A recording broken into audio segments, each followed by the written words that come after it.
La frana di Schiucaz continua a muoversi velocemente ed è sempre più vicina alle case. Ieri è piovuto incessantemente per l'intera giornata, sono caduti 100 metri cubi di materiale. La strada è ormai sommersa da fango e rocce e continua il via vai dei residenti che ogni mattina vanno lì per controllare la situazione.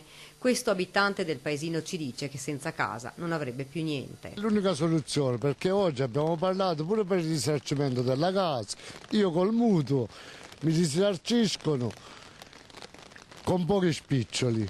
Quindi lei che cosa ci ha detto? Io ripeto quello che preferisco morire là dentro, così forse prenderanno qualcosa i miei figli in futuro.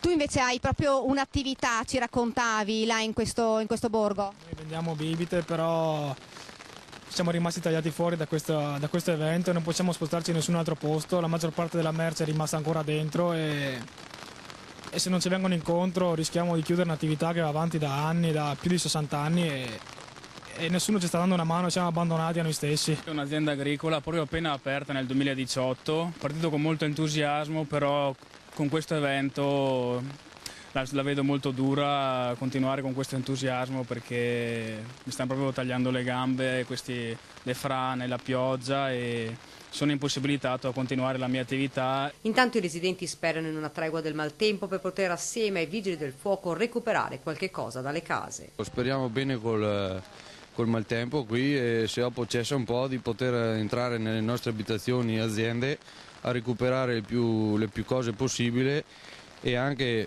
pensando male a fare una perizia di quello che è il valore che c'è dentro e della casa stessa, perché al momento che se per caso andasse giù come fai a stimarla sotto le macerie? Rimane ovviamente aperto per la Regione lo stato di emergenza. Lo stato di emergenza che io ho firmato qualche settimana fa per me è aperto, è una soluzione di contiguità per cui alla fine verrà istruito con tutte le diverse realtà che abbiamo oggi e che avremo sotto gli occhi alla fine di questo stato di emergenza.